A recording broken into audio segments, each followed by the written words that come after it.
Hi, I'm Adifa Salsabila, and right now I'm going to talk about um, the John Mnemonic movie and also short story by William Gibson. So this story was set in the future second decade of 21st century, in which it is in this present day. The story is about John as a data courier that um, in which the data is transferred through his brain. In the final mission, his brain is overloaded with the information that makes him suffering from synapses leakage that can kill him in 24 hours if he doesn't download that data. So actually in this movie and also the short story, I can find the some uh, 4 points. The first is about the dystopian. So at first, we may think that Yakuza is the actual villain. However, there is mastermind behind all these conflicts. It is Kurt from Pharmacom. Pharmacom is actually the one who is superpowered and has control to the society dominantly. We can see in the movie where the most of society suffer from nest virus and pharmacom that finds uh, the cure of that virus in John's brain try to get rid it. Pharmacom consider if the virus is curable, they will be no longer able to provide the society treatment for the disease, in which pharmacom as the pharmacy or medicine company is benefited or profitable from this virus. In here we can see the dystopian aspect where wealthy people has dominant power and also role to control the people. For example, like in this movie Pharmacom and also Yakuza, who fight over the cure of that nest virus in John's brain. Moreover, Pharmacom as superpower project is seen not apparent. This pharmacy that is supposed to provide the society for the solution of the cure.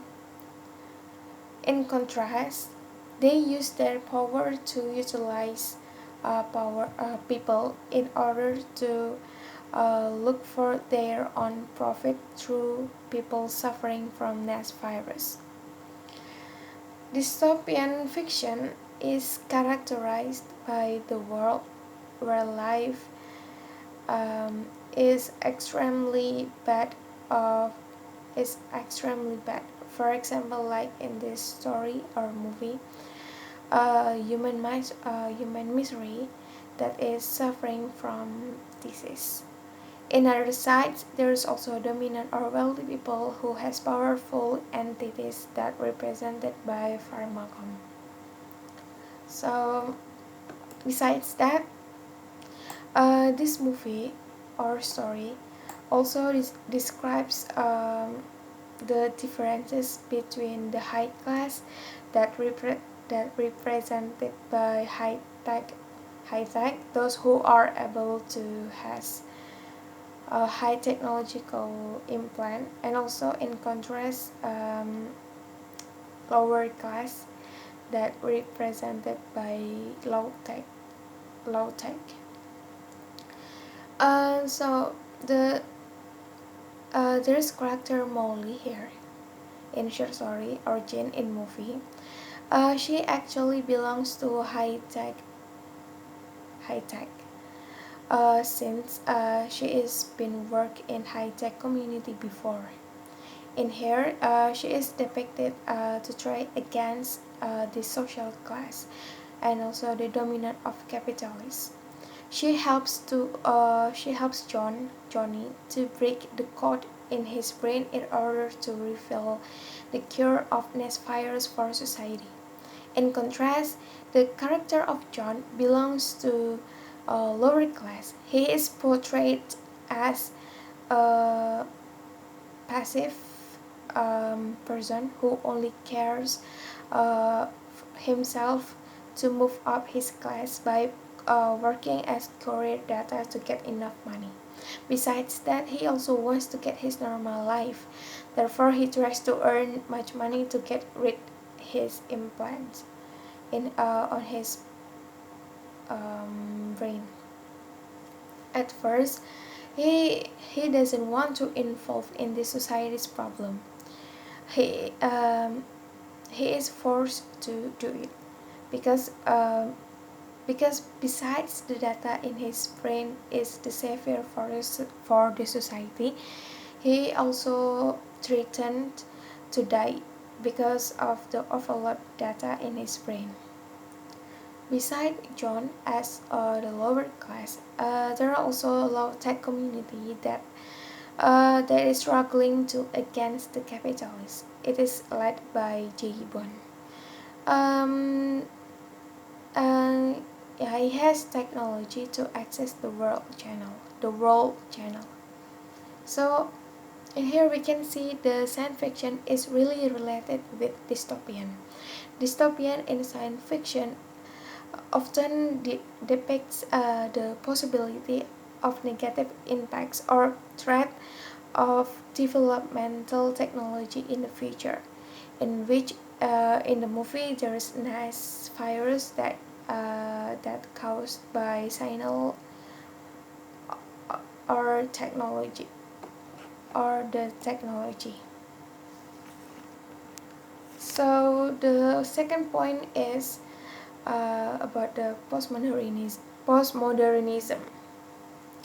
This movie or short story also contains the postmodernism aspect, in which it refers to relationship between the nature and also the technology. Science fiction is strongly related to ontological aspect. We can see the transcendence of human being here. There is post-human that have technological implants in their body.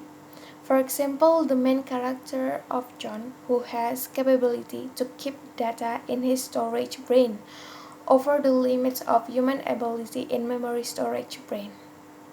Moreover, there is also cyborg dolphin, who has important role to solve the problem.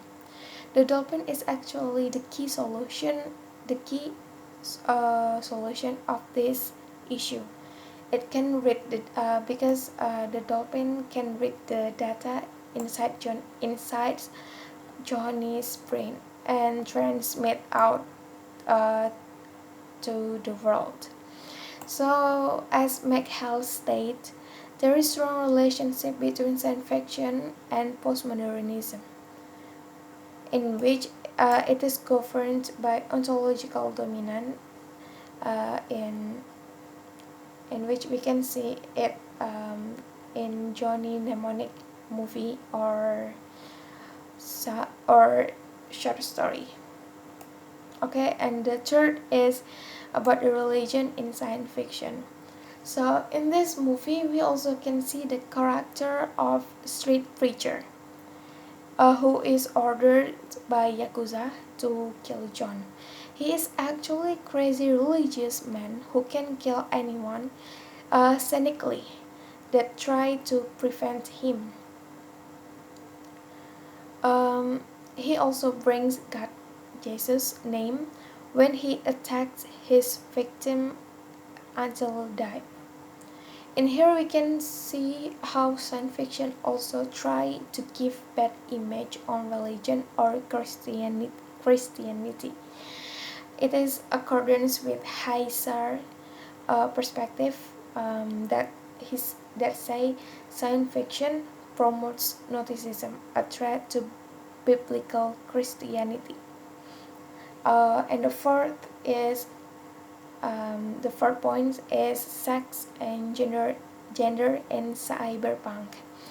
So in here, the character of Molly or Jane shows the masculine female character that shown through her action. So in here, she is so active to fight, protect, and also help Johnny from dangerous situation. However, we also still can see her feminism looks, like tight leather in her body or beautiful appearance. Besides that, the gender or sex in cyberpunk is also obscure. Moreover, it also has cosmetic surgery that can make them determine to choose their gender whatever they want. In here we can see, for example, the character of Magnetic Sisters, who is guardian in Bear in the movie. They are lovers. However, one of them is actually biological man. Both of them look like female, but but they are originally feminine and also masculine subjects.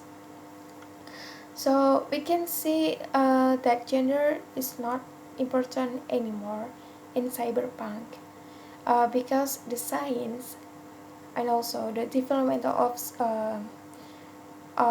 technology can change that, and it's no longer what makes them sexually attracted.